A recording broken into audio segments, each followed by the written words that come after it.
Ako po si Miss Winnie at ito ang ating kwento. Magandang araw. Ako po si Vanji, 25 anyos sa kasalukuyan. Ang kwentong ibabahagi ko sa inyo ay nangyari noong ako'y 23 anyos pa lamang. Nasa middle class man kami nabibilang ay mag-isa naman kaming binubuhay ng aking ama.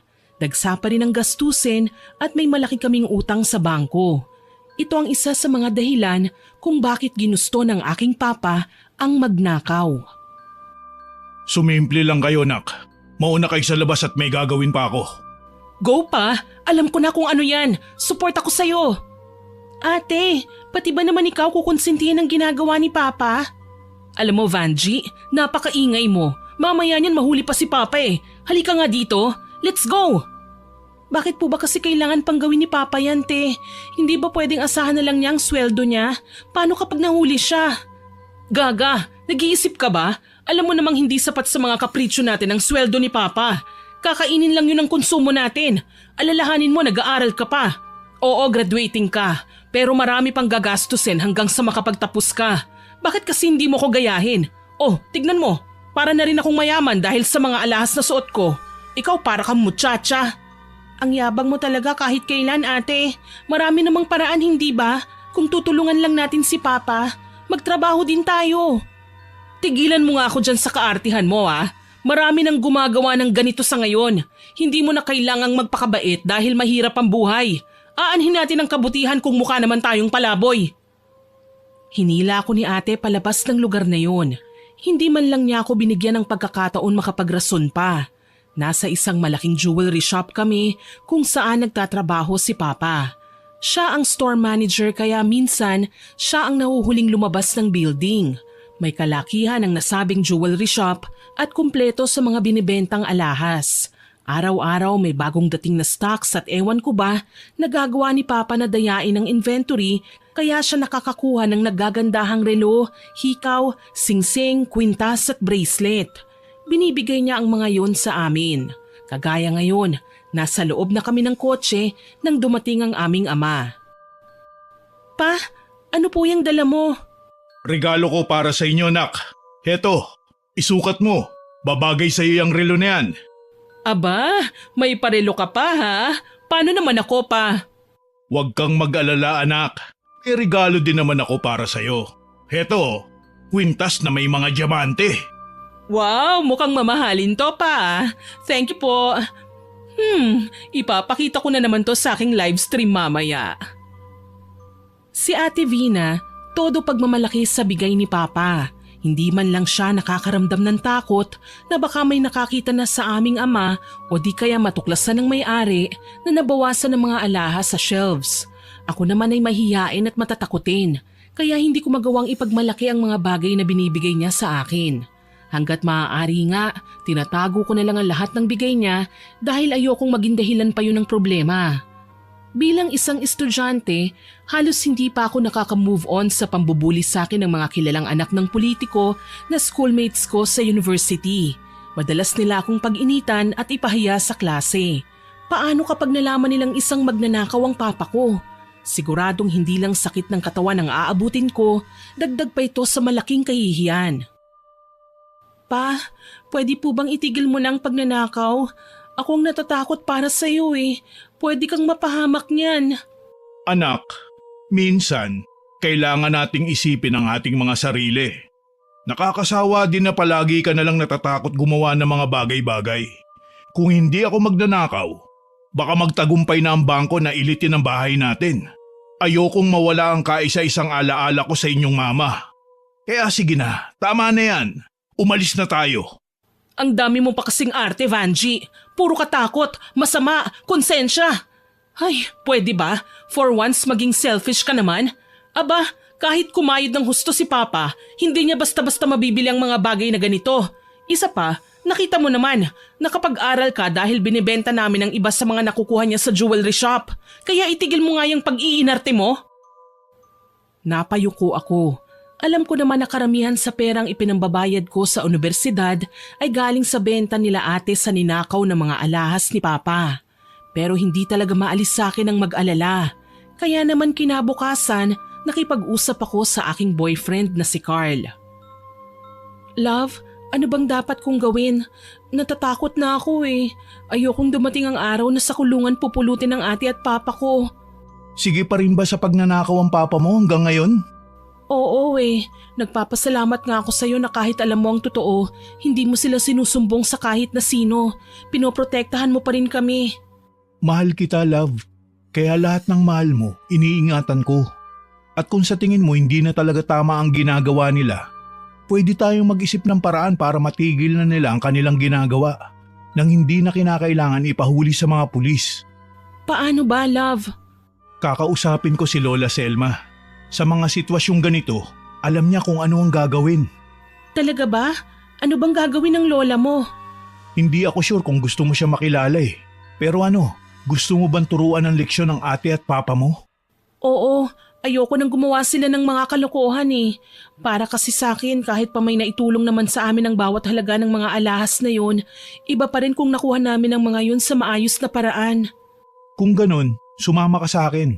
Magpaalam ka sa papa mo. Magbakasyon tayo sa probinsya namin ng mga 2 araw. Huwebes naman ngayon, di ba? Bukas ng hapon, pwede tayong umuwi kina Lola. Oo naman, pero okay lang ba sa'yo na magpaalam muna ako kina Papa?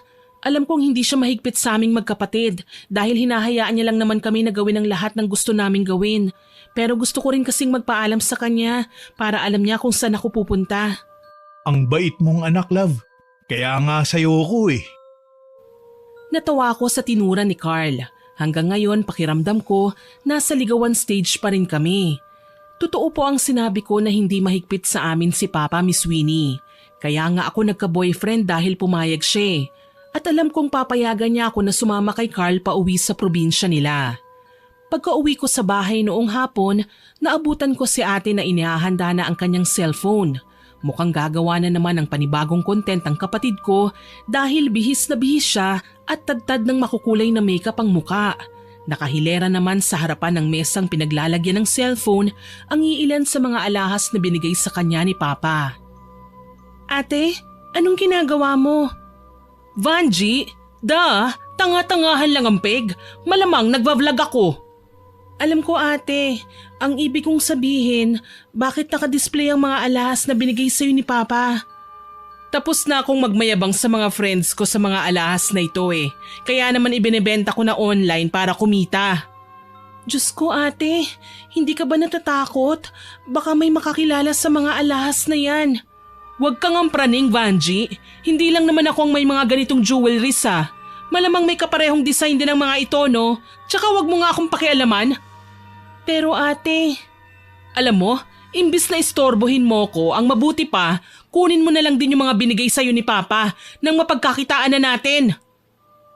Nasapo ko ang aking ulo dahil sa sinabi ng aking kapatid. Hindi ko nga magawang ipagmalaki ang mga alahas na meron ako tapos ibebenta pa niya. Hoy gaga, nakatunganga ka na naman sa harap ng kamera ko. Lumayas ka na nga dyan, istorbo. Sorry ate. Taranta kong wika at saka umalis kagad sa likuran niya. Ilang sandali pa, nakita ko nang nagsisimula na sa pagsasalita si ate sa harap ng kamera. Hello mga kikays! Welcome to my Presyosa Jewelries online bilihan. Pasok-pasok mga suki! For today's video, mga pre-love items na naman ang pagpipilian nyo para i-mine. Take note, mura lang, for as low as 5,000 depende sa design, carats at sa classification ng jewelries natin. Kung gusto nyong maging kagaya ko na maging beautiful, sexy at mayaman, magandang investment to para sa future nyo mga kikays. Ako na talagang natatakot sa ginagawa ng kapatid ko. Kahit ang pananalita niya nagtutunog mayabang na. Sambit ko sa sarili ko at tumalikod na lang tsaka nagtungo sa kusina. Habang nakaupo sa upuan at nakatitig sa cellphone kong nasa dining table, inalala ko kung kailan nagsimula ang bisyo ni Papa na magnakaw ng mga alahas sa store na pinagtatrabahuhan niya. 2 years ago yun nang mamatay si Mama sa atake sa puso dahil nalulong si Papa sa sugal. Hindi niya ikinatuwa nang malaman niyang nagkautang si Papa sa bangko at ginawang collateral ang bahay namin. Sinisi ni Papa ang sarili at dinala ang konsensya hanggang sa mapagtanto niyang kaya niyang gumawa ng paraan para mabayaran ang utang. Nagsimula siya sa pagkupit ng kita sa kaha hanggang sa maisipan niyang pakialaman ang inventory ng sa gayon madaya niya at makakuha ng mga alahas. Halos 2 taon niya ring ginagawa yun. Binubukod niya ang napagbebentahan ng mga alahas para mabayaran ang utang sa bangko paunti-unti, samantalang si ate naman ipinagmamayabang sa kanyang mga kaibigan ang natatanggap na mga alahas. Sa dami nun, madali siyang magsawa kaya binibenta niya kalaunan online para maging pera. Nakatulala ako sa mesa nang pumasok si Papa. O anak, nandyan ka pala. Ano, kumain na ba kayo ng ate mo? Eto oh, may dala akong lechon manok, paborito mo. Pa, wala po akong gani. Bakit anak? Ayaw mo ba ng manok? Gusto mo magpa-deliver tayo ng liempo? Okay lang po ako pa, hinintay po talaga kita. Bakit anak? May sasabihin ka ba? Pa, saludo po ako sa inyo kasi kahit kayo na lang po ang magulang namin ni ate, hindi nyo kami pinabayaan, inalagaan at pinag-aral nyo kami ni ate. Mahal na mahal ko po kayo, pa. Parang alam ko na naman kung saan pupunta ang usapang ito anak. Pagsasabihan mo na naman ba ako tungkol sa pagtigil sa ginagawa ko?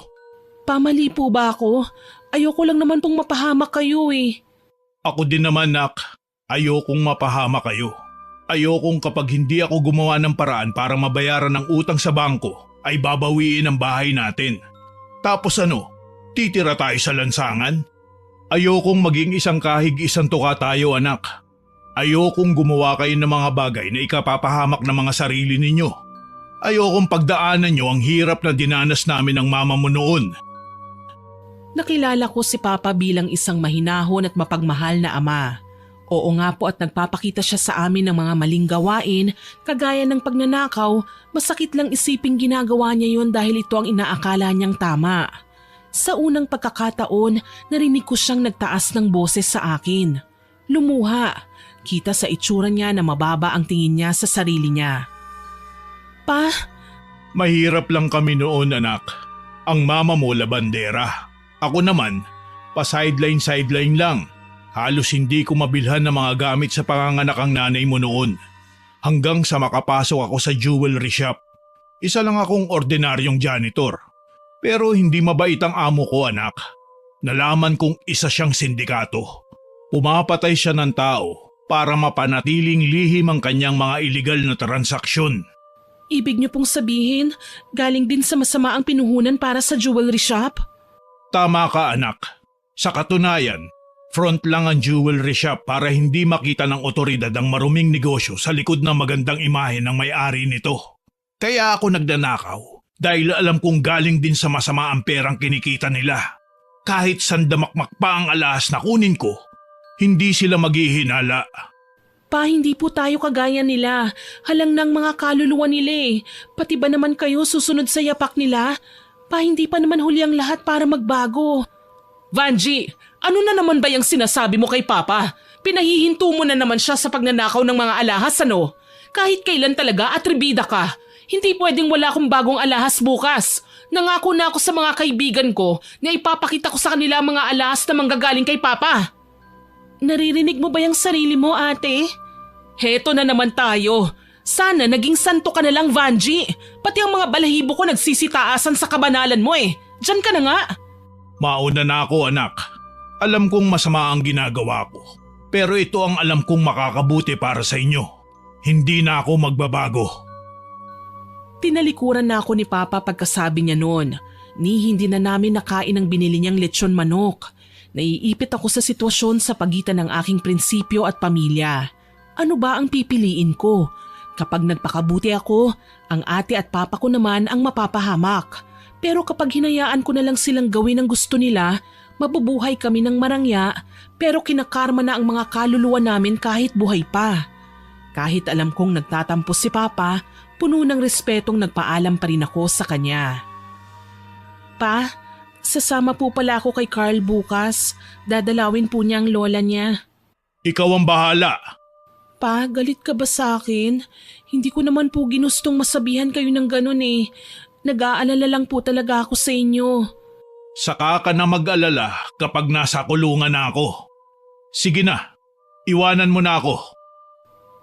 Wala akong nagawa nang itaboy na ako ni Papa. Sabi ko nga, hindi big deal sa kanya ang pag-alis-alis namin ni ate ng bahay. Mas nag-aalala siya kung may makain man kami o wala. Papasok na ako sa aking kwarto nang tumunog ang cellphone ko. Kaagad kong tinignan kung ano yun. Isa palang notification. May nagpasok ng pera sa e-wallet ko at mapait akong napangiti nang makitang galing yun kay Papa. Ayaw niyang magkaproblema ako sa pagbabiyahe kaya sinigurado niyang may dala akong pera. Huminga na lamang ako ng malalim tsaka nagpa siyang matulog ng maaga. Umaga pa lang ay maingay na si ate sa ibaba. Naabutan ko siyang ipinagmamalaki kay Papa ang mga nabenta niya mula sa ninakaw nilang alahas. Nagkunwari akong hindi sila nakita pero tinawag ako ni Ate Vina. Vanji, tignan mo! Ito ang halaga ng napagbentahan ko sa alahas na binigay ni Papa. 38,000. Ang laki, hindi ba? Kung hindi ka pa sana nagdrama kahapon at binigay mo na lang sa akin ang mga tinatago mong alahas, malamang mas malaki ang kita ko ngayon. May pang-outing kami ng friends ko. Bakit mo inuobliga ang sarili mo na ilibre sila, ate? Hindi naman talaga tayo mayaman eh. Tsaka nilalapitan ka lang ng mga kaibigan mo dala ng akala nila marami kang pera. Kontrabida ka talaga kahit kailan? Wala ka na bang magawang tulong para sa pamilya, Vanji? Aba, lagi na lang kami nag-a-adjust sa'yo ah. Pwede ba? Isipin mo naman kami paminsan-minsan. Ang dami mong kaartehan sa katawan. Ano ba? Hindi ba kayo tatahimik? Ang aga-aga bangayan kayo ng bangayan. Hindi ba pwedeng magkita kayo at magkausap sa maayos na paraan, ha? Sorry po, Pa. Mangiyak-ngiyak na hindi ako sumabay sa kanila sa pag-aalmusal. Nagmamadali ako sa pag-alis at sa bahay na lang nila Carl nagpunta. Hindi ko na mapigilan ng sarili kong isumbong ang nararamdaman ko sa aking boyfriend. Habang pinagsasabihan ko sila, mas lalong nagiging masama ang tingin nila sa akin. Gusto ko lang naman na ihintunan nila ang mga ginagawa nila eh. Ayokong umabot pa sa puntong mapahamak ang mga mahal ko sa buhay. Eh kung ganyang ayaw naman pala nilang makinig sa'yo, talagang kakailanganin mo ang tulong ni Lola. Ano ba kasi ang kayang gawin ng lola mo? Basta, hindi ko pwedeng sabihin dito eh. Alam mo na, marami tayong kapitbahay. Baka may makarinig. Kahit kluman lang, wala ka bang balak na ibigay sa akin? Magtiwala ka lang. Hindi basta pagtigil sa pagnanakaw ang gagawin ng papa mo. May matututunan pa siyang leksyon. Sumang-ayon ako sa sinabi ni Carl. Mapagkakatiwalaan ko naman siya eh. Alam kong hindi siya gagawa ng mga bagay na siguradong ikapapahamak ko at ng aking pamilya. Kinahapunan nga, bumiyahe kami papunta sa probinsya nila. Halos 2 oras naming binaybay ang kalsada. Maya-maya pa, huminto kami sa harapan ng isang luma pero 2-story na bahay. Gawa yun sa tabla at kawayan. Pinakintab ng floor wax at namumutik-tik sa dami ng bulaklak ang bakuran. Isang ginang ang nakita kong dumungaw sa may bintana, sa tingin ko nasa late 70s. Maputi na ang nakapusod na buhok at simple lang ang pananamit. Lola, nandito na po kami. Halika apo, pasok kayo. Tuloy, tuloy. Maraming salamat po, Lola. Oo nga po pala, si Vanji po, girlfriend ko. Vanji, siya naman si Lola Selma. Aba, kay gandang bata. Magaling kang pumili, iho. Magandang araw po, Lola Selma. Ikinagagalak ko po kayong makilala. Inaasahan ko na ang pagdating nyo. Tumawag na kasi kahapon si Carl, kaya may naihanda akong munting salo-salo. Ang mabuti pa dito na tayo sa kusina magkwentuhan. Sige po. Halika, love. Feel at home lang ha. Huwag ka mahihiya. Mabait si Lola. Mukha lang siyang istrikta pero makwento at maraming alam sa kababalaghan. Ah, oo naman. Pumasok kami sa kusina at inalalayan pa ako ni Carl na makaupo. Si Lola Selma naman, kahit medyo nginig na ang mga kamay, ay nakakatouch lang pagmasda na pinagsisilbihan pa rin kami. Gusto ko sanang tumayo para tulungan siya sa paghahain pero sinaway ako ni Carl. Maupo ka na muna, love. Ako nang bahalang tumulong kay Lola. Bisita ka namin dito eh. Ayos lang naman yun, love. Maliit na bagay. Basta, hayaan mo na lang ako, okay? Pinagmasdan ko silang inilatag sa mesa ang mga handa nila. Halos maglaway ako nang makita ang kare-kare na yon na ayon pa sa matanda ay specialty raw niya. May nakakatakam pang sapin-sapin at isang 1.5 na malamig na soft drinks. Bago kumain, nagdasal muna kami.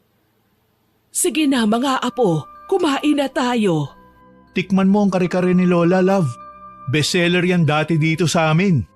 Talaga po ba, La? Ibig sabihin nagtitinda kayo ng ulam dati? Oo, may karinderya kami noon. Ang kita nun ang ginamit ni Lola para makapag-aral ako. Ang galing naman, ang sipag niyo po pala, Lola. Depende lang yan sa diskarte at tiyaga, iha. Ang mahalaga, marangal ang ginagawa natin at siguradong hindi nakakapahamak sa kapwa. Natahimik ako sa sinabi ni Lola. Kaagad na sumagi sa aking isipan ang mga ginagawa nila papa at ate. Napahiya ako nang mapagtantong may mga taong kaya naman palang lumaban ng patas kahit walang kakayahan. Nasa diskarte lang kung nanaising umunlad at maging maayos ang buhay sa hinaharap. Natapos ang aming pagkain kinalaunan. Inalok pa kami ni Lola ng kaping barako na malugod ko namang tinanggap. Habang nag-uusap sa maaliwalas nilang sala, ikinuwento ko sa kanila ang tungkol sa problema ko sa aking pamilya. Ilang taon na po simula nang mapansin kong nangunguha pala si Papa ng mga alahas sa jewelry shop, Lola. Binibigay niya sa amin ni ate ang mga iba habang ang iba naman ibinibenta niya at binabayad sa utang namin sa bangko. Hindi mo ba siya sinubukang kausapin, Apo? O pigilan man lang sa ginagawa niya? Maraming beses ko na pong ginawa yun, Lola eh. Kaso lang dinadaan ako ni Papa sa konsensya. Kesyo galing naman daw sa masama ang ninanakaw niya. Dumagdag pa si ate sa problema ko kasi kinukonsinti niya si Papa. Mahirap nga ang sitwasyon na yan, Apo. Ang mga taong sarado ang isip ay hindi basta-basta nakikinig sa payo ng kahit na sino. Lola, naikwento ko po kay Vanji ang tungkol sa kakayahan niyong mangulam. Apo, kabilin-bilinan ko sa'yo na wala kang ibang pagsasabihan tungkol sa lihim kong yan. Lola, huwag po kayong mag-alala. Mapagkakatiwalaan naman po ako eh. Kahit kailan hindi ko po ipagsasabi ang mga nalalaman ko.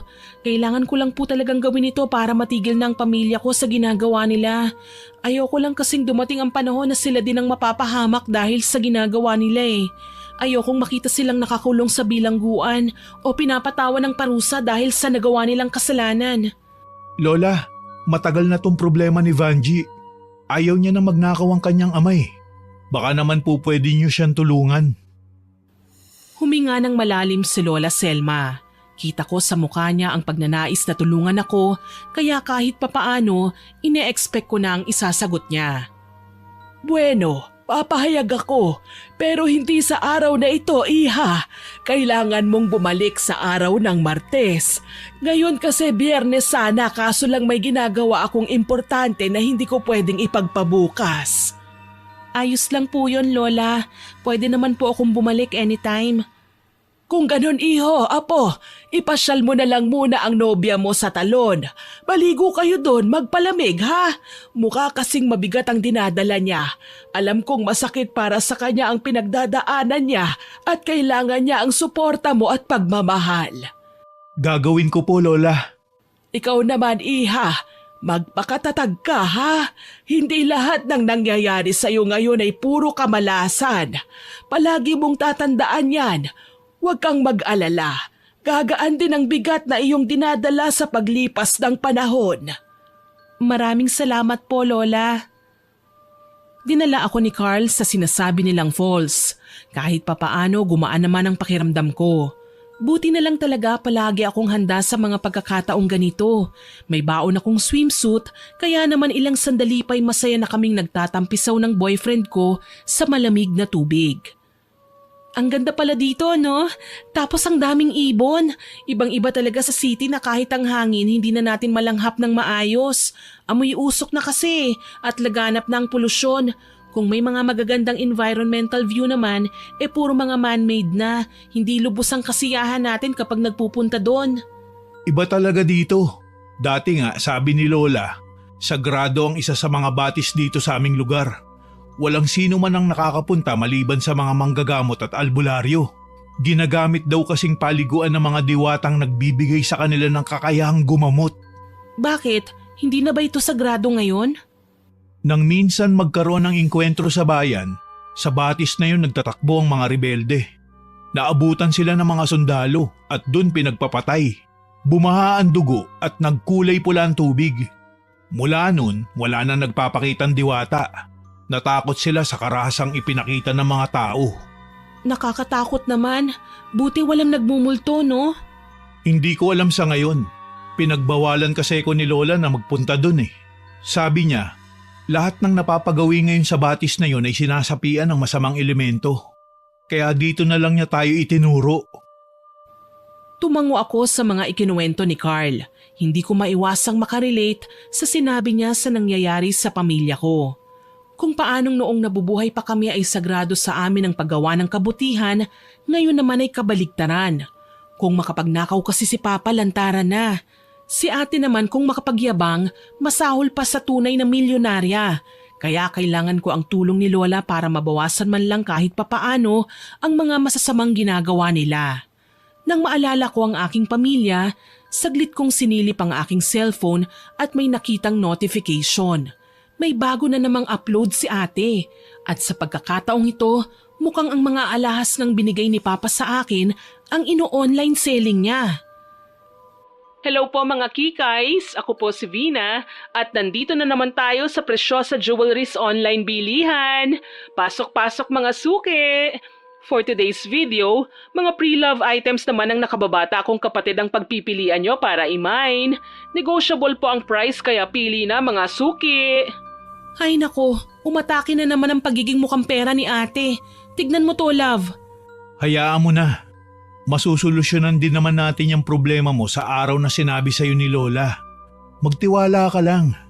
Maraming salamat, love ha. Sobra-sobra na talagang binibigay mong tulong sa akin. Paano ba ako makakabawi sa'yo? Pakasal na lang tayo, love. Ay, grabe siya, kasal kagad. Hindi pa nga ako nakakagraduate eh. Hayaan mo na muna akong makabawi sa pamilya ko. Ikaw talaga. Pwede naman tayong magpakasal pero at the same time, tulungan mo ang pamilya mo. Hindi ba? Ako naman ang bubuhay sa'yo.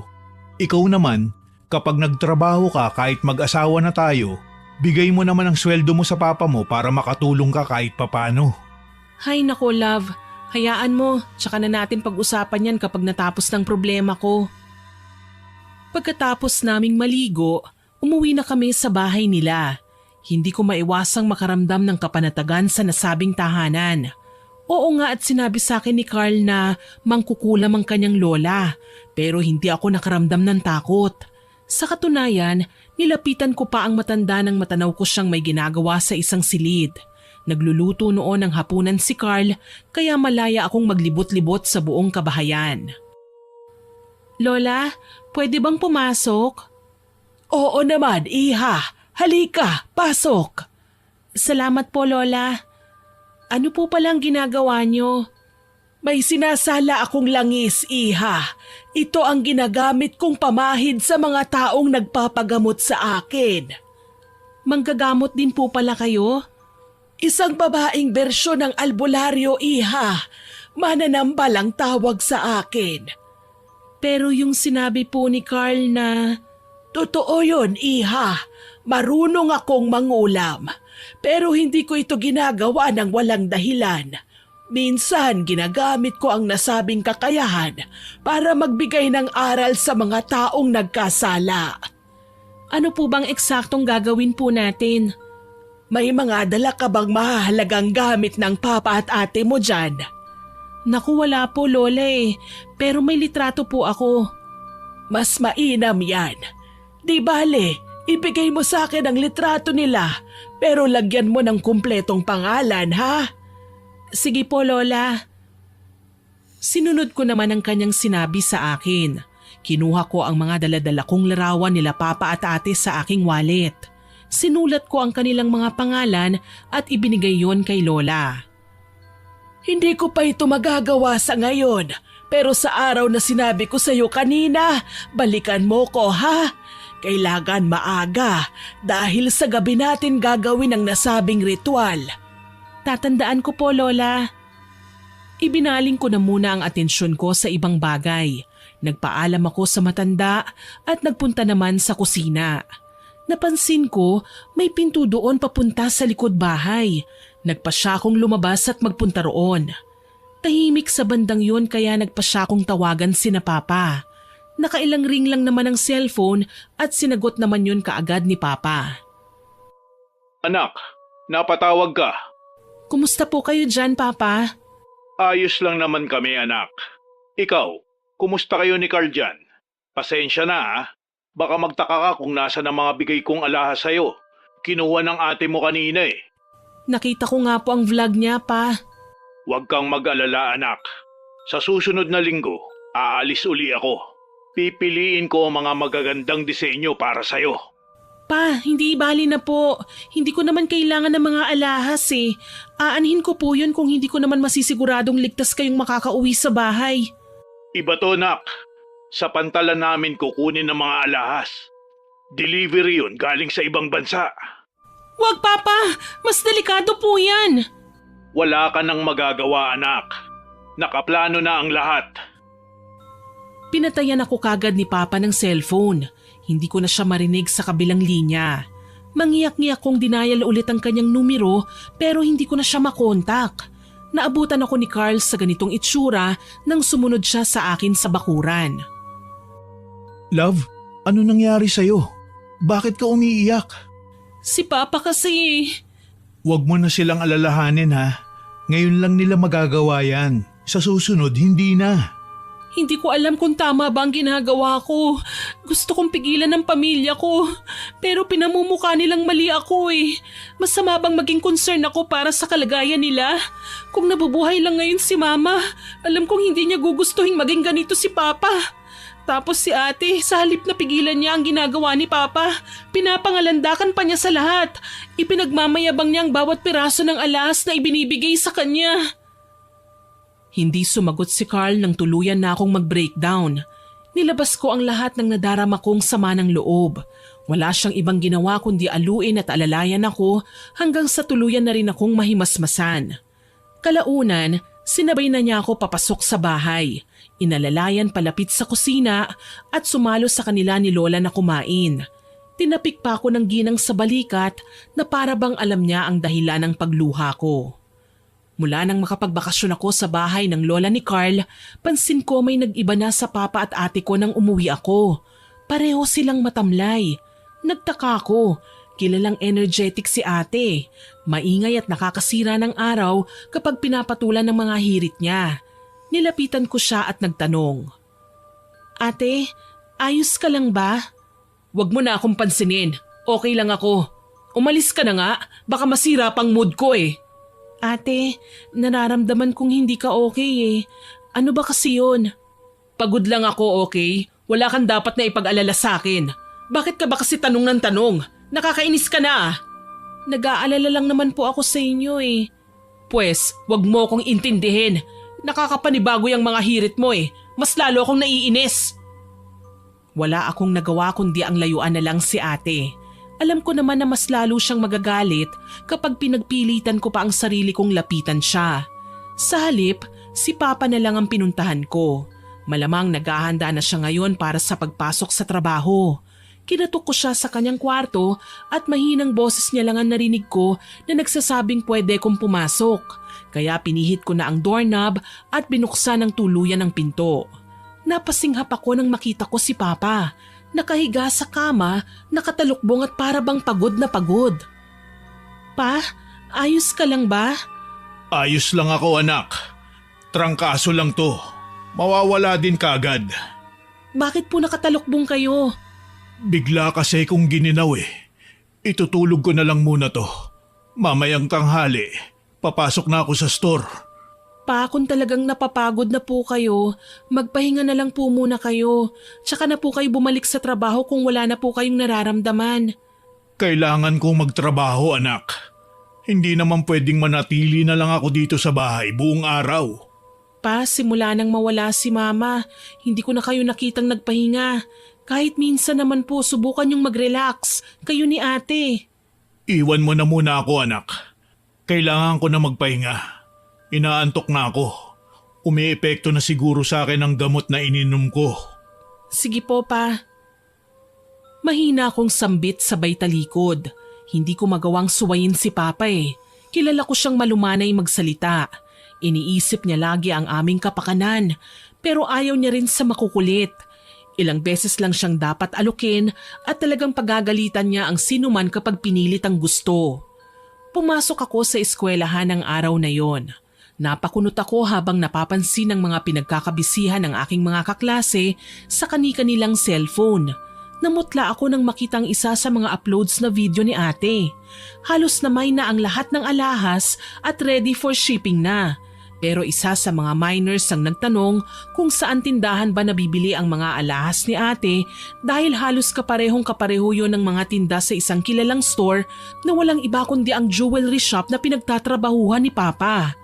Dahil sa nakita, tinawagan ko kagad si Carl. Hindi naman nagtagal at sumagot kagad ang lalaki. Love, magkita tayo please. Kailangan kitang makausap. Oo naman. Mamayang lunch, susunduin kita. Hihintayin kita, love. Matyaga nga akong naghintay sa pagdating ni Carl sa harapan ng aming school. Sa katunayan, nauna ako sa may waiting shed dahil desperada na talaga akong makausap siya. Nang dumating nga ang lalaki, hindi na ako nagpaligoy-ligoy pa. Love? Martes na bukas, hindi ba? Oo. Puntahan na natin si Lola. Hindi ko na matagalan pa ang mga bagay na nalaman ko eh. Kailangan ko na silang bigyan ng leksyon. Sige, sasamahan kita. Pero kailangan ko muna magpaalam kina Mama. Salamat, love. Inihatid muna ako ni Carl pauwi sa aming bahay. Naabutan ko si ate na bihis na naman at mukhang paalis. Halatang mamahali ng kanyang suot. Siguro galing sa napagbentahan niya ng mga nakaw na alahas. Ate, saan ka pupunta? Gagala, malamang. Alam mo, Vanji, imbis na problemahin mo ko, bakit hindi mo asikasuhin ang sarili mo? Mukha kang stress to. Alam mo ba yun? Ilang araw na lang mukha ka ng mas matanda kesa sa akin. Grabe ka naman sa akin, ate. Concern lang naman ako sa inyo eh. Alin? Ang ipagsabi mo sa boyfriend mo na nagnanakaw ng alahas si Papa, imbis na pagtakpan siya? Wow, ang bait mo ring anak ano? Lalong ang bait mo ring kapatid. Ipinapahiya mo na kami. Akala mo hindi ko nalalaman? Madalas kitang makitang kausap ang boyfriend mo sa phone. Gaga, huwag ka masyadong magtitiwala. Anong malay mo? Pinapaasa ka lang yan tapos sasaktan ka lang pala. Hindi totoo yan, ate. Mahal ako ni Carl. Mahal? Sigurado ka? Kung talagang mahal ka niya, hindi ka niya hahayaang sirain ang relasyon mo sa amin ng pamilya mo. Wala siyang kinalaman sa pagkakasira natin, ate. Kayo nila Papa ang gumagawa ng mga bagay na ikapapahamak nyo. Ang masakit lang sa tuwing may mga pagkakamali kayo, ibinibintang nyo kagad sa iba. Napasinghap ako nang lumagapak ang malakas na sampal ni ate sa aking pisngi. Hindi makapaniwalang napatingin ako sa kanya. Alam kong may pagkamaldita si ate pero kahit kailan, hindi niya ako napagbuhatan ng kamay. Mukhang nabigla naman sa nagawa niya si ate. Kita ko yun sa kanyang mga mata pero hindi niya pinili pang indahin ang ginawa niya sa akin. Sa halip, taas noo pa siyang tinignan ako. Kasalanan mo kung bakit kita nasaktan. Kailangan ba talagang humantong sa ganito, ate? Na magkakasakitan tayo bago niyo pa mapagtantong mali ang ginagawa niyo? Wala kang alam sa tunay na dahilan kung bakit ko kinukonsinti si Papa na magnakaw ng mga alahas. Wala kang alam kung bakit nagyayabang ako sa harapan ng mga kaibigan o kahit sa mga kakilala mo sa eskwelahan. Wala kang alam kung bakit ako gumagawa ng mga bagay na mali sa paningin mo. Kaya pwede ba, kung wala kang masasabi o maitutulong sa amin ni Papa, lubayan mo na ako. Humakbang pa si ate at marahas akong itinulak na ikinahiga ko sa sahig. Mabagal akong bumangon nang makita siyang naglakad palayo. Masakit man ang likod ko dala ng pagkakabagsak pero hindi nito kayang tapatan ang sakit na nararamdaman ng puso ko. Hindi na talaga pwede ang ginagawa nila. Kailangan ko na silang pigilan. Ni hindi na ako nagpaalam kina Papa nang sumama ako kay Carl papunta sa probinsya. Kagaya ng una, natanaw namin si Lola Selma na nakaabang sa may bintana ng kanyang bahay. Bumaba kami ng sinasakyan namin at magkatulong na binitbit ang aming mga biniling pasalubong. Nauna akong nagmano, kasunod naman si Carl. Mano po, Lola Selma. Kaawaan ka ng Diyos, Apo. Lola, nandito po ako dahil… Alam ko na ang sadya mo, Iha. Paano? Sige pa rin sila sa ginagawa. Hindi na po sila nakikinig sa akin eh. Kung ganon, sige, pagbibigyan kita sa pakiusap mo. Pero sigurado ka na ba talaga dyan sa desisyon mo? Ang pagkulam ay hindi laro na pwede mo na lang basta bawiin kapag ayaw mo na, Iha. Isa itong ritual na may simula at may katapusan. Depende na lang sa tinamaan kung may natutunan ba siya o wala sa mga naging karanasan niya. Wala naman po akong ibang choice eh. Kailangan na po nilang matuto. Kung ganon, tatagan mo ang loob mo.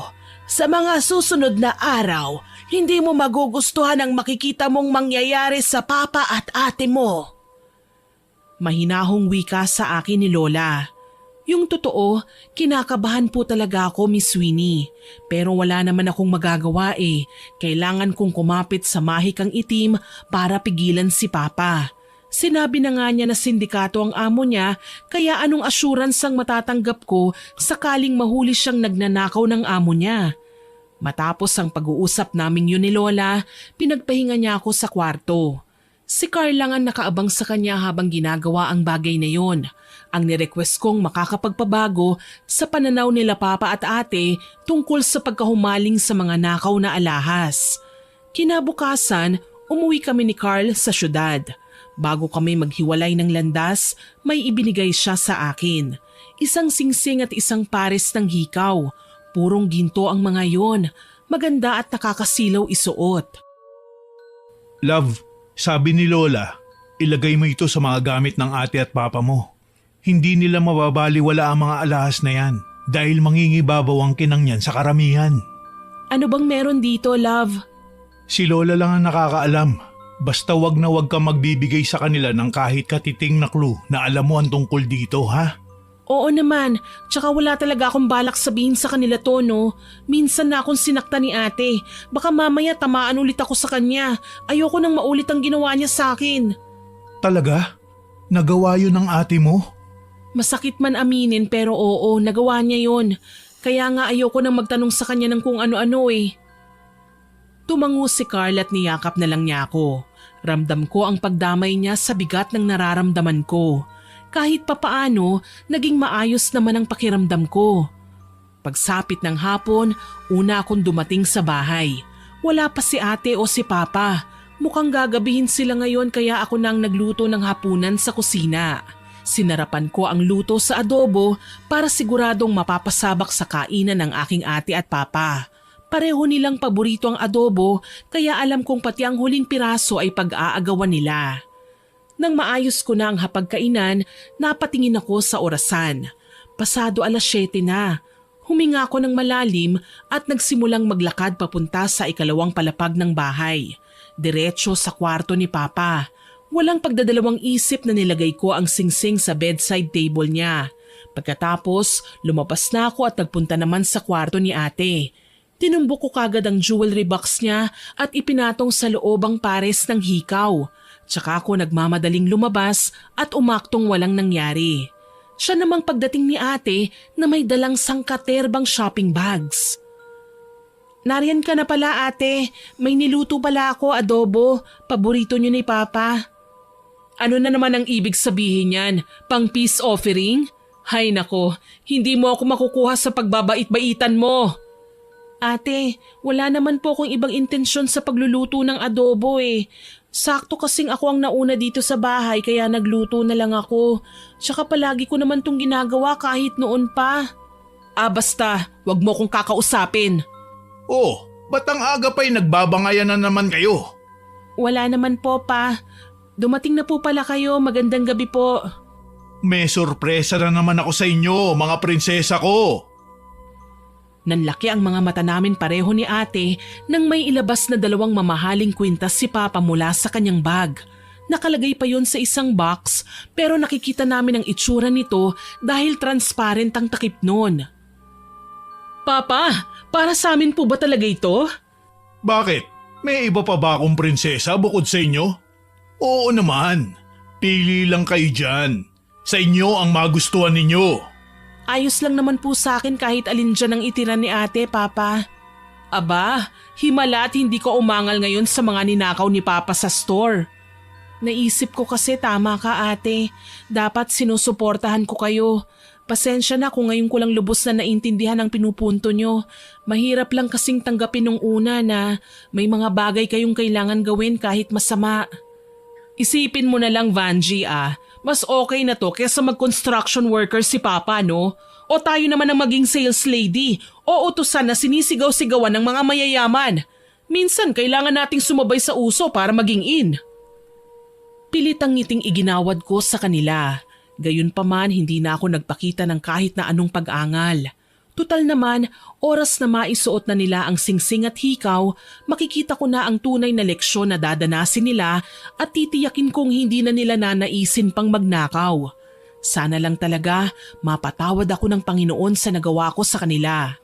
Kagaya nga ng inaasahan, inakala ni Ate Vina na kasama pa sa mga binigay sa kanya ni Papa ang hikaw na nasa jewelry box niya. Habang nakasilip ako sa siwang ng bahagyang bukas niyang pinto, nakita ko ng suot niya yun. Kagaya ng nakagawian, kinuha niya ang cellphone at pinagyayabang na naman sa social media ang suot niyang alahas.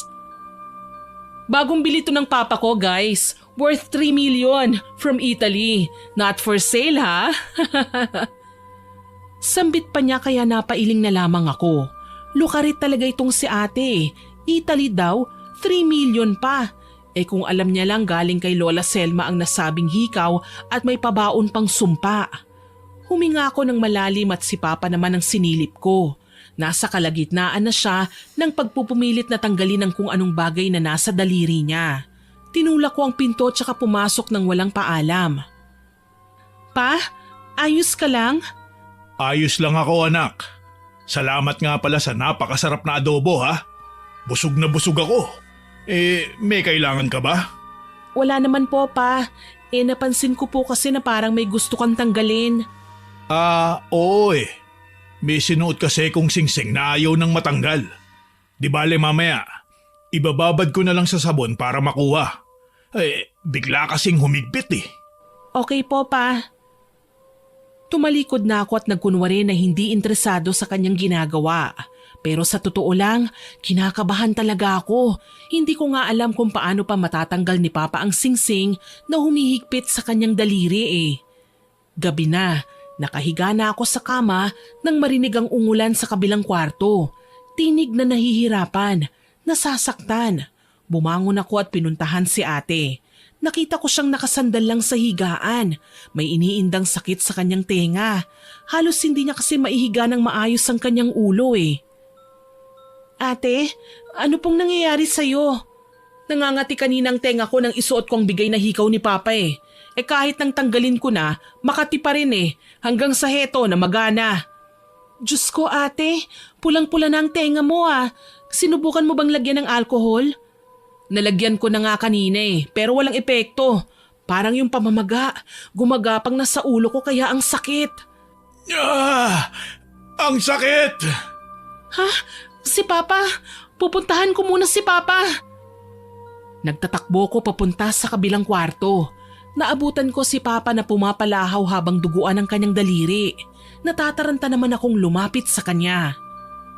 Papa? Pa? Anong nangyari sa inyo? Pa?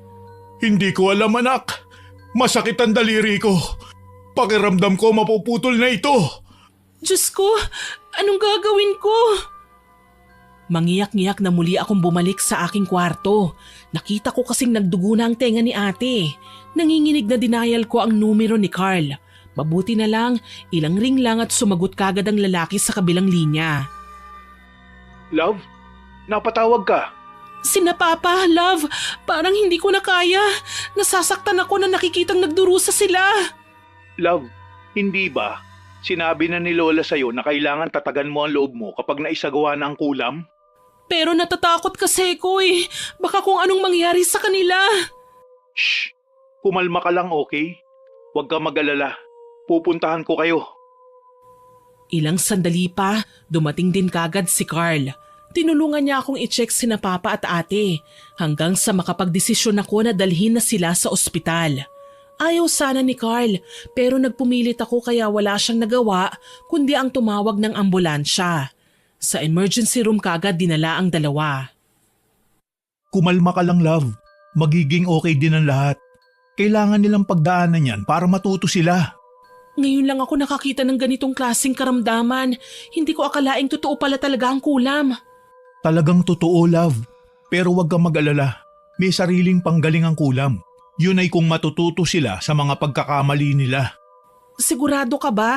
Baka naman… Sige, para matahimik ka, kausapin mo si Lola sa cellphone ko. May iniwan naman akong telepono sa kanya kaya pwede natin siyang tawagan kahit anong oras.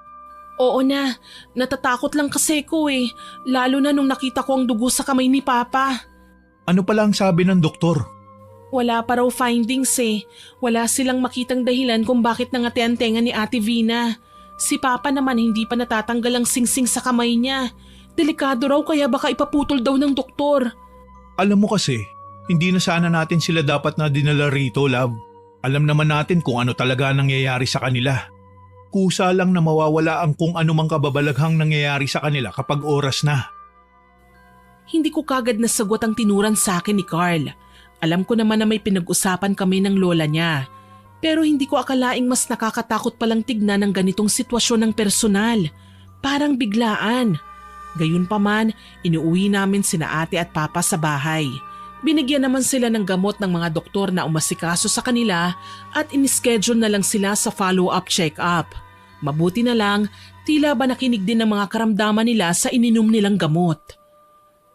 Papa, kamusta na po ang pakiramdam niyo? Ayos lang naman ako, anak. Ang ate mo, ano nang kalagayan niya? Hayun po, nalulungkot. Hindi raw kasi siya makapag-vlog. Marahil, allergic lang kami sa alahas na nasuot namin. Hindi bale, hindi na namin susutin ang mga ito. Dahil medyo lumiit na ang maga sa daliri ni Papa, nagawa na niyang tanggalin ang singsing. Ayun nga lang, sumugat ito sa kanyang balat na para bang bumaon kaya kailangan naming magpa-inject ng anti-tetanus para hindi na mamagang muli ang kamay niya. Si Ate naman, pinagbawalan ng gumamit o magsuot ng mga alahas na hindi na-check kung hypoallergenic ba. Siguro hindi para sa akin ang hikaw na yon. My goodness, daig ko pang sinumpa. Parang mabibiyak ang ulo ko eh. Talaga ba, Ate? Oo, nagtataka nga ako eh. Bakit ikaw hindi ka man lang nagka-allergy? Ate naman, kailan mo ba ako nakitang sinuot ang mga alahas na bigay sa atin ni Papa? Eh hindi ba ikaw lang din halos ang nagsusuot nun? Kahit na, nakakapagduda lang eh. O baka naman may ginawa ka para magkaganito kami. Ano naman ang ibig mong sabihin, Ate? Baka pinakulam mo kami. Hindi malayong mangyari yun, ano? Ayaw mo sa ginagawa namin, hindi ba? Ate naman, saan mo nakuha ang ideyang yan? Ate, huwag ka na nga mag-isip ng kung ano-ano. Wika ko sa kanya pero ang totoo kinabahan ako. Ang talas talaga ng pakiramdam ni Ate. Mabilis siyang makahalata ng mga bagay-bagay kaya inisip ko sana naman wag na siyang magsalita ng kahit na ano na hindi ko kayang pagtakpan. Baka lang kasi maibuking ko ang sarili ko. Bunga lang yan ng imagination mo, Ate. Diyan ka na nga muna, ikukuha kita ng tubig. Huwag mo nga akong talikuran, Vanji. Hindi ka makakapagsinungaling sa akin. Ate…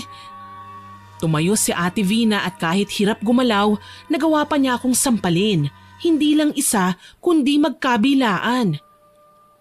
Akala mo ba hindi ko alam? Ilang beses kang umaalis at kinabukasan ng bumabalik. Hindi mo naman masabi ko anong ginagawa niyo ni Carl. Sisiraan mo na naman ba si Carl, Ate? Ang bait na nga niya sa inyo eh. Tapos ganyan pa ang igaganti mo? Hindi totoo yan. Isa sa mga kaibigan ko ang nagkwento sa akin. Kilala niya ang lola ng boyfriend mo. Isang mangkukulam. Sa katunayan, takbuhan pa ang lola ni Carl ng nanay ng kaibigan ko. Hindi ako nakapagsalita dahil sa narinig. Noon pa lang, booking na ako. Kaso lang bigla akong natakot at hindi na malaman kung paano magpapaliwanag sa kanila. Kaso, dumating si Papa. Vina, Vanji, ano na naman ang ibig sabihin nito? Yang anak mo pa, pinakulam tayo. Ano bang pinagsasabi mo? Pa, wala po akong kinalaman sa sinabi ni ate. Huwag po kayong maniwala sa kanya. Halos pumalahaw ako sa pagtanggi sa mga paratang ni ate na kahit alam kong totoo ay wala akong balak na ipaalam. Namumutlang hinarap ko si ate na noon ay galit na galit sa akin. Walang ya ka? Traidor ka? Sarili mong kapatid ipapapatay mo? Pati si Papa, isinali mo pa sa kahibangan mo? Pa, hindi po totoo yan. Wala po akong ginawa, wala po talaga. Wala? Sigurado ka ha? Kung tanungin kaya natin ngayon ang boyfriend mo nang magkaalaman na. Wala siyang kinalaman sa mga sinasabi niyo. Wala! Totoo ba, Vanji? Sabihin mo sa akin kung totoo ba ang sinasabi ng ate mo. Huwag ka nang magsinungaling pa! Umigkas muli ang mga kamay ni ate at sinabunutan naman niya ako. Hindi ko naman magawang ipagtanggol ang sarili ko. Alam kong mahirap pero natatakot akong gantihan si ate. Ayokong lumalapang nangyayari sa tenga niya, lalo na't konektado pa rito ang sakit sa ulo niya. Ate, tama na po. Nasasaktan na po ako. Sigurado ka? Masakit ba? Kulang pa nga yan sa mga ginawa mo. Tigilan niyo yan! Tama na! Tama na! Napasigaw kaming dalawa ni ate nang umangat ang kamay ni Papa at tumama sa mukha ni Ate Vina. Lumagapak ng husto ang kanyang pisngi. Sa lakas ng pagkakasampal ni Papa, sumadsad si ate palayo at tumama sa mesita. Papa! Pa! Tama na! Sobra na ang ginagawa mo, Vina. Nananahimik lang ako, pero alam ko kung ano ang ginagawa mo. Ako bang sinisisi niyo ngayon? Oo, sobra na ang pang-aapi mo sa kapatid mo. Pero pa! Muling sinampal ni Papa si ate. Halos malunod ako sa kahihiyan dahil sa nakita naming nangyari sa kanya. Mangiyak-ngiyak kong binalak sana siyang tulungan pero marahas niya akong tinulak. Ate, nang dahil sa'yo sinaktan ako ni Papa. Nang dahil sa'yo nagkasira ang pamilya natin. Ikaw ang salot sa bahay na ito. Palibhasa may kakapalan ng mukha mo dahil kinakampihan ka ni Papa. Naging mabuhay ang pagtayo ni ate. Tinalikuran naman kami ni Papa. Wala akong nagawa kundi ang mapaiyak ng husto. Sinisisi ko ang sarili ko dahil sa lahat ng nangyari. Gusto ko lang naman magpakatino ang pamilya ko eh. Masama ang magnakaw, pero hindi ko naman pinangarap na magkasira kaming lahat. Nang dahil sa pagnanais kong maging maayos ang pamilya namin, nagkandamalas-malas pa rin kami. Napahikbi ako nang tinulungan ako ni Papa na makabangon. Nakukonsensya ako. Papa, patawarin niyo po ako. Hindi ko lang po mapigilang sagutin si ate. Anak, mukha man akong masama sa paningin mo, pero wala akong balak na ipahama ka. Mahal na mahal ko kayo ng ate mo. Hindi ko nga lang matanggap na kailangan yung magtalo nang dahil lang sa simpleng pagkakasakit namin. Hindi ko masabi sa kanya ang tungkol sa paglapit ko kay Lola Selma. Siguradong sa pagkakataong ito, si Papa naman ang magagalit sa akin. Kaya naman palihim ko na lang iniiyak sa kwarto ang sama ng loob ko dahil sa sitwasyon namin. Sinabi ko kay Carl ang lahat. Masama ba akong anak at kapatid, love? Tingin kasi sa akin ni ate, traidor eh. Kesyo gusto ko raw siyang patayin, na may balak daw akong masama sa kanya. Hindi ko na alam kung anong gagawin ko. Hindi ka niya maiintindihan kasi nga nilamon siya ng galit. Mabilis niyang nahulaan ang nangyari sa kanya. Pero ang problema lang, hindi mo masabi kasi nga totoo. Kakausapin ko si Lola. Ipapahinto ko na ang pagkulam niya sa kanila. Sa tingin mo papayag si Lola? Mahigpit kong sinabi sa kanya na desidido na ako sa desisyon ko. Wala namang mawawala kung susubukan natin makiusap. Mabuting tao si Lola. Sa bawat kulam na ginagawa niya, hindi niya intensyong pumatay ng tao. Hindi ganyan ang lola ko, love. Wala naman akong sinasabing ganun, love. Huwag ka naman magsalita sa akin ng ganyan. Ikaw na nga lang ang kakampi ko eh. Tapos ngayon mawawalan ka pa ng tiwala sa akin. Ayoko naman na sa ganito lang magtatapos ang pag-uusap natin ah. Pakiusap ko kay Carl. Salamat na lang nakinig siya sa akin. Kahit papaano hindi niya ako iniwan. Kampante akong malaman na may balikat pa rin akong masasandalan. Pagka-uwi ko sa bahay, todo kaba ako nang malamang aalis na naman si Papa. Nakahanda na ang mga gamit niya. Maging si ate na kailan lang ay nasampal na ni Papa, bihis na bihis at mukhang sasama din sa kanya. Papa, saan po kayo pupunta? Hindi lang ako anak, tayong tatlo. Ngayong araw darating ang mga delivery ng alahas mula sa kliyente ng amo ko galing abroad. Ako ang nakatukang sasalubong pero habang inihahatid ko ang mga alahas sa store, ang ate mo naman ang pagkakatiwalaan ko sa inventory. Nagkaayos na kayo ni Papa, ate? Bakit? Akala mo ba habang buhay na kaming hindi mag-uusap ni Papa? Anak niya ako. Natural na lalapit ako sa kanya at hihingi ng tawad kahit ikaw ang may kasalanan. Nagsisimula na naman kayo. Pwede ba? Itigil nyo na yan? Alam mo kasi mahal kong kapatid, nagkasundo kami ni Papa na pagkatapos magawa ang kailangan naming gawin sa mga kukunin naming alahas, pupunta tayo sa albularyo. Papatunayan mo ang sarili mo kung gaano kakalinis. Patutunayan mo na wala kang kasalanan. Nakaramdam ako ng takot dahil sa kanyang sinabi. Pupunta kami sa albularyo.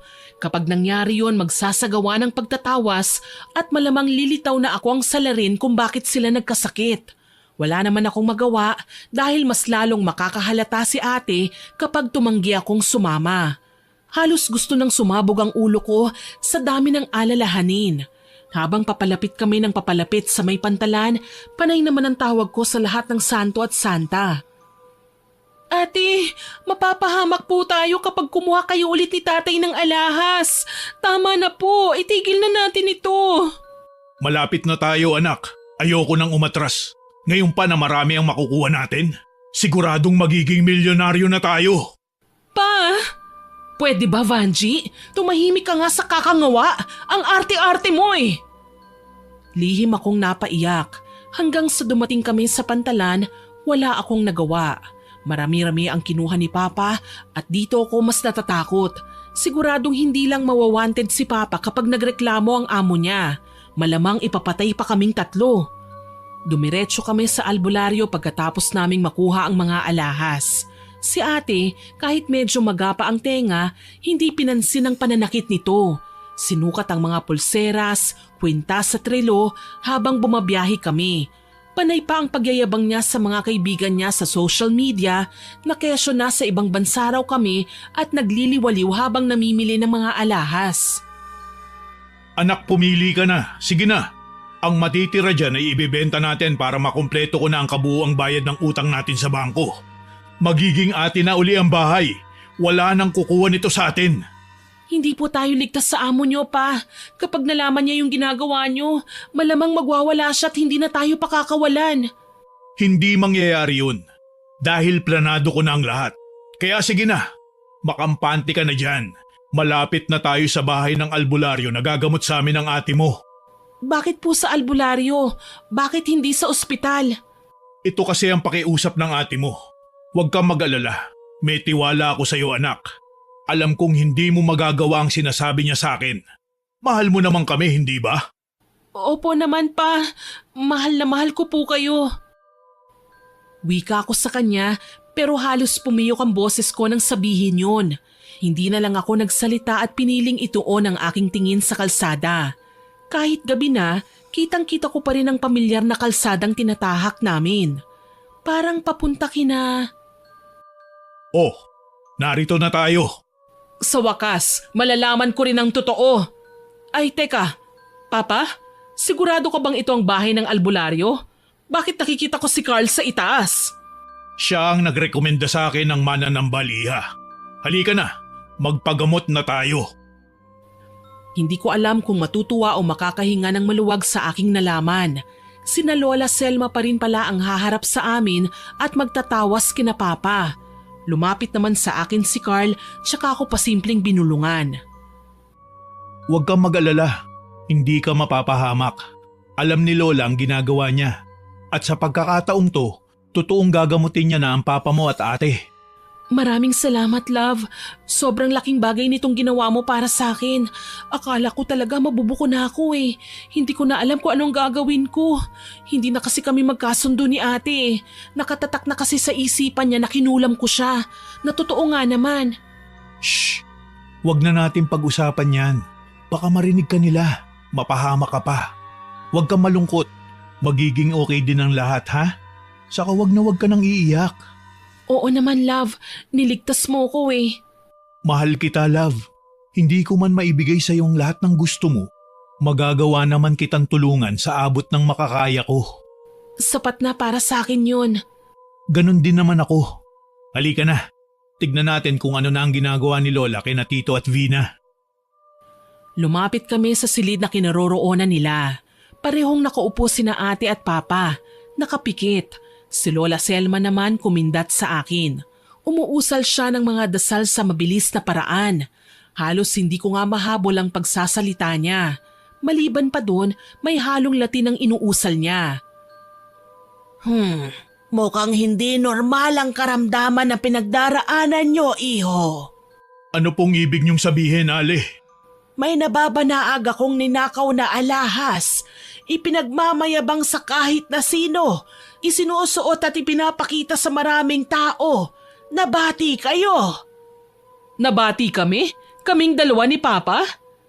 Oo, nabati kayo. May mga nilalang at elemento ng karma na nakabuntot sa lahat ng masasamang gawain. Hindi sila naniningil sa aktwal na paggawa ng kasalanan, kundi sa mga panahong nakakaramdam na sila ng konsensya. Naglakad-lakad si Lola at kinuhang pausukan. May nakatambak ng baga doon at binuhusan niya ng insenso. Tinapat niya ang makapal na usok kina Papa at ate, para bang may tinataboy na masamang espiritu. Ano hong gagawin namin ngayon? Pasensya na, iho, pero kailangan niyong mangumpisal. Ano? Para din naman ito sa kalayaan niyo sa masamang karma. Kaya kailangan niyong sabihin sa akin ang totoo at tanging katotohanan lamang. Kumibot-kibot ang labi ni Papa. Alam kong nahihirapan siyang sabihin ang totoo. Maliban pa doon, nakakahiya naman talaga kung tutuusin. Kahit sinong magulang, ayaw ipagkalat ang lahat ng iligal nilang ginagawa, mabuhay lang ang kanilang mga anak. Pero sa labis kong gulat, nagsimulang magsalita si Papa. Nalulung ako sa sugal noon. Nilustay ko ang ipon naming mag-asawa. Ginamit at ginastos ko sa mga walang kwentang bagay. Nagawa ko pang isanla ang bahay at lupa namin sa bangko hanggang sa hindi na kinaya ng misis ko ang matinding sama ng loob. Inatake siya sa puso. Ang mga pinaghirapan namin, inubos ko noon sa sugal. At sumama ng gusto ang loob sa akin ng asawa ko dahil pareho kaming nanggaling sa hirap. Ito ang dahilan kung bakit siya namatay. Papa! Sinisisi ko ang sarili ko. Kaya naman ako naghanap ng trabaho. Hindi naging madali ang buhay para sa akin. Hanggang sa maging janitor ako sa jewelry store ng amo ko ngayon. Magpatuloy ka. Nakikinig ako. Nagsumikap ako hanggang sa kalaunan. Tinaas niya ang posisyon ko. Dito ko na lamang hindi lang siya simpleng negosyante. Isa siyang sindikato. Ang mga alahas na binibenta niya, galing sa kita niya sa pagdideliver ng mga iligal na armas. Nagsilbing front lang ang alahas para hindi makwestiyon ang isa pa niyang negosyo. Alam mo naman palang masama ang amo mo. Bakit nagtagal ka pa sa kanya? Kapag hindi ako nag-isip ng paraan, pwedeng mailit ang bahay at lupa namin. Ayokong mawala ang kaisa-isang alaala na iniwan sa akin ng aking asawa.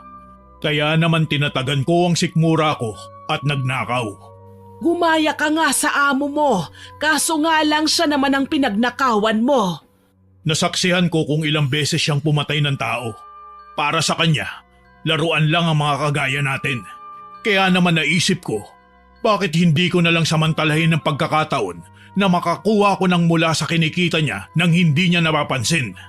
Papa, hindi mo po kailangang sisihin ang sarili mo sa pagkawala ni Mama.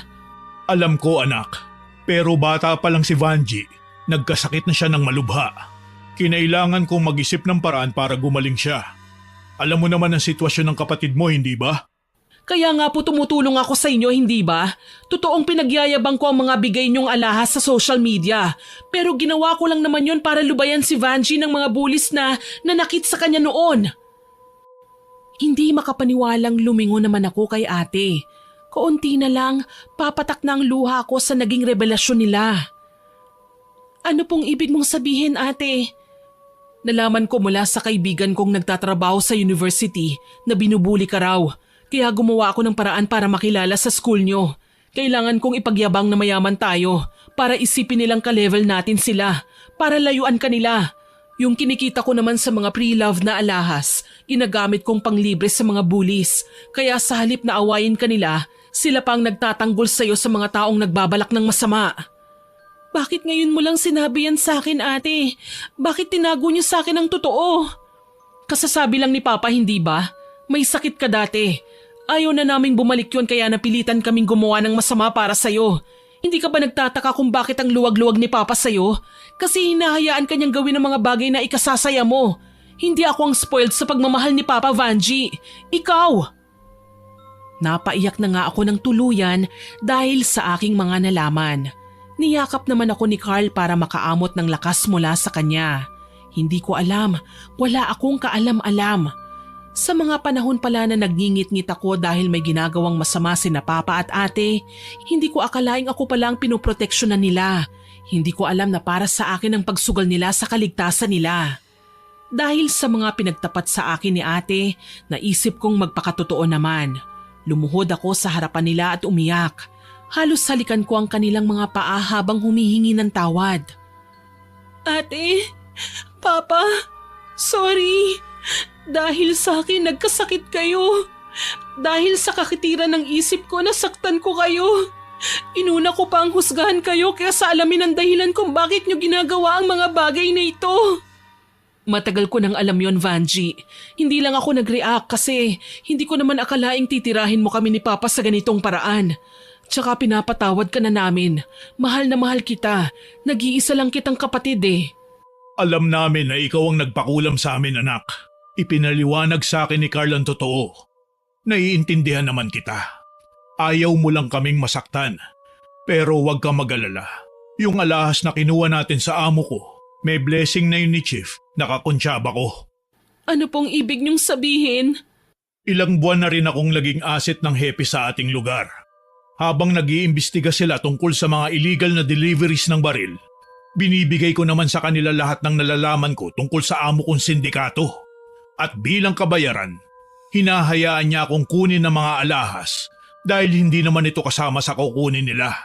Isa pa, hindi ako pinangalanan kaya safe pa din tayo kahit papano. Ayon kay Chief, tulong na daw niya yon para mabawi natin ang bahay at lupa. Diyos ko, ang laki pala ng naging kasalanan ko sa inyo ni ate. Kalimutan mo na yon. Sorry din at halos lamunin kita sa galit noong nag-away tayo. Tinawag mo akong mayabang eh. Mayabang ka rin naman kasi ate. Pero buti na lang talaga at hindi kayo tuluyang nagpalamon sa kasamaan. Nabawi ko na ang bahay at lupa natin, mga anak. Titigil na ako sa ginagawa ko. Isa pa, ayoko maputulan ng daliri. Napakasakit pa naman ang ginawa mo. Oh, kita nyo na, dapat kasi nag-uusap-usap kayong magkakamag-anak bago kayo nagtitirahan. Ikaw, Gary, huwag puro awa sa anak na kahit gumagawa ka na ng masama, ayos lang basta mapakain mo sila. Mali yun. Ikaw naman, Vina, itigil mo na yung kaka-vlog mo. Aba kung aliw na aliw ka, maa-addict ka sa kapopost ng content mong yan. At ikaw naman, Vanji, magpakasal na kayo ng apo ko at gusto ko na rin makakarga ng apo. Nagtawanan kaming lahat sa sinabi ni Lola Selma. Nang mga sandaling yun, kinuha na niya ang karamdaman nila ate at papa, alam ko. Sadyang tinuruan lang niya ng leksyon sina papa at ate, maging ako para mas maging mabuti pang tao. Lumapit ako kina papa at ate, nahihiyang niyakap ko sila. Sorry Vanji nasaktan kita. Nabigla lang si ate. Hindi ko naman talaga gustong saktan ka eh. Kaso lang nalaman ko ang ginawa mo. Kaya nanggigil ako noon. Bakit kasi nagawa mo kung ipakulam eh? Pasensya na po kayo sa nagawa namin ni Vina. Si Vanji naman kasi masyadong nag-alala sa inyo. Natatakot na baka raw makulong kayo. Hindi na namin uulitin ang mga pagkakamaling ginawa namin. Natutunan na namin ang leksyon. Maraming salamat naman. Kahit papaano, gumaan ang loob ko sa naging takbo ng pag-uusap namin nila Papa. Sa katunayan, nang bumalik kami sa syudad ay ipinakilala niya kami sa naging kaibigan niyang hepe at nagpasalamat. Minwestrahan pa kaming wag nang mag-iingay tungkol sa kinuha ni Papa na alahas. Alam naman niyang kailangan daw namin yun. Tuluyan nang naipakulong ang sindikatong amo ni Papa. Naimbargo ang lahat ng iligal niyang produkto at pinarangalan pa ang aking ama. Hindi man niya naisoli sa akto ang mga alahas na nakuha niya sa jewelry shop ay ginamit naman niya yon sa mas maayos na paraan. Nagtayo kami ng negosyo, nag-ipon, nagtulong-tulong kami nila ate na mapalago yun at unti-unting ibalik ang mga ninakaw namin. Literal na ginawa na namin ang tama at mabuti. Alam kong hindi pa naman namin makukumpleto ang mga yun sa ngayon pero balang araw maibabalik din namin ang lahat ng walang labis at walang kulang. Ikinasal kami ni Carl pagkalipas ng 1 taon. Tinutuo nga niya ang plano namin. Hindi namin pinabayaan ang aking papa at ate. Sobrang proud ako sa inyong dalawa anak. Naging masama man akong ama, hindi niyo ako tinalikuran. Sinuportahan niyo pa rin ako hanggang dulo. Mahal na mahal ka po namin, Papa. Tsaka katuwang niyo po kami sa hirap at ginhawa. Higit sa lahat, sumbungan po namin kayo sa lahat ng nagawa naming kalokohan. Si ate talaga, oo. Ikaw talaga? Mababait kaya tayo. Ang bilis mo namang maniwala eh. Paano naman ako? 3 anak na ako ni Papa ngayon ah. Kasi kasal na kami ng bunso niyang prinsesa. Ano ba, love? Nakakahiya ka ah? Baka nakakalimutan nyo, narito pa rin ako. Binabantayan ko ang bawat kilos nyo, Humagalpak na naman kami ng tawa ng aking minamahal na pamilya. Alam kong mas magiging maayos at matatag pa ang aming magiging kinabukasan dahil nagsisilbi silang gabay para kami ay maging mabuting tao, may takot sa Diyos at may respeto sa kapwa. Sa ngayon maayos ang takbo ng aming convenience store at cafe. May mga suki kaming natatandaan ko na pabalik-balik. Kahit papaano, nakakapag-ipon kami maliban sa aming kinikita sa pagtatrabaho. Plano naming maglagay ng panibagong branch sa kabilang bayan dahil nakahiligan na ni ate na mag-bake. Si Papa naman nasa bahay. Napagkatuwaan niyang mag-alaga ng mga manok na kinakatay naman sa kanyang barbecue stall. Nasa iisang bubong pa rin kami at walang balak na maghiwalay sa hirap at ginhawa. Tanging dasal ko lang manatili na sa amin ang pagmamahalan at pag-iintindi sa isa't isa. Naging aral sa akin ang lahat ng nangyari sa buhay ko, partikular na sa pagiging mapanghusga kahit hindi pa natin alam ang tunay na kwento. Buti na lang talaga nariyan kayo ni Lola, no love? Binigyan niyo ng linaw ang kaguluhan sa aming pamilya. Siyempre naman, mahal kita eh. Mahal ka rin ni Lola, kaya niya nagawang mangkulam para sa'yo. Akala ko puro kasamaan lang ang nagagawa ng kulam eh. Minsan kailangan din palang gumamit ng ganito para matuto ang mga tao, ano? Tama ka, pero pakiusap lang love. Wag na wag kang magpa-practice na mangkulam ha. Depende, pero pag-iisipan ko, basta wag kang mambababae ha. Loyal ako sa'yo no? Takot ko lang kaya kay Lola. Talaga, katakutan mo kaya si Lola? Dati na talaga akong takot kay Lola. Kung alam mo lang, ayoko ngang nagsisinungaling sa kanya eh. Alam niya kaagad kapag ginagawa ko yun. Ibig sabihin marunong manghula si Lola? Oo, at sigurado kapag may nalaman siya tungkol sa akin, sa'yo siya unang-unang magsusumbong. At mahigpit akong niyakap ng aking asawa. Alam ko naman na ako lang ang mahal niya eh. Ilang beses na rin niya itong pinatunayan. Mula sa pagdamay sa akin sa mga problema, pagtulong sa mga panahong kailangan ko siya at sa pagmamahal niya sa aking pamilya. Hanggang dito na lamang po. More power po sa inyong channel at God bless. Sana po ay nagustuhan niyo ang aking ibinahaging kwento. Pero bago ko po tapusin ito, hindi makukumpleto ng walang shoutout sa masusugid nating listeners. Shoutout po kay It's Me Scorpio, kay Maraya at sa Castro family, kay Resel Galope, kay Jamaica Loresco Lopez, kay Jack Abella na nag-comment sa Dalagang Inggitera upload. Ang sabi po niya, huwag kang maiinggit sa friend mo, dapat nga maging proud ka. Tama po yun kasi kung kaibigan mo talaga yun parang kapatid na ang turing mo at hindi ka iinggitan. Salamat po sa pagko-comment, Jack. Shoutout din po kay Sir Ernesto Esparza, kay Maria Teresa Balsacao at kay Nat Saga. Hello din po kay Judith Fajardo, kay Aiza Mendoza at sa mga kaibigan niyang nakikinig sa atin sa Saudi Arabia. Hello po sa inyo dyan. Shoutout din po kay Ma'am Vilma Lonsaga, kay Kathy Alfonso, kay RJ Florano na birthday po ngayong September 23. Happy birthday po, sir! Hello din po kay Juvie Vergara, sa Galedo family, kay Ma'am Elizabeth Dunca, kay Ma'am Celestina Sigua, kay Irish Lisay at sa Granado family, sa Lisay at Mendez family from Sorsogon. Happy listening po sa inyo dyan. Shoutout din po kay Sandra Ilarde at sa Trio Store from Tuguegarao City, kay Ma'am Kimberly Espanola na nag-comment din po sa Dalagang Inggitera Upload. Salamat po ma'am sa pagko-comment ninyo. Hello din po kay Mara Malyanao II, kay Angel Canceller, kay Maria Jane B.I., kay Camille Galicia from Bohol at sa Kisa Japanese Restaurant. Hello po sa mga nakikinig dyan. Shoutout din po kay Rowena Payman, kay Ma'am Nancy Makasakit, kay Maria Therese Alimios, kay Arian Baluyot at sa anak niyang bunso na si Natalia na nag-birthday. Belated happy birthday, Natalia!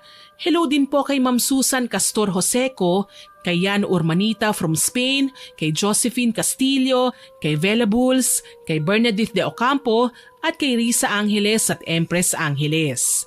Salamat po sa inyong lahat na nag-comment at nakinig. Abangan nyo pa po sana ang mga susunod kong upload ha, at huwag po ninyong kalimutan mag-subscribe, like, share and comment sa kwento natin.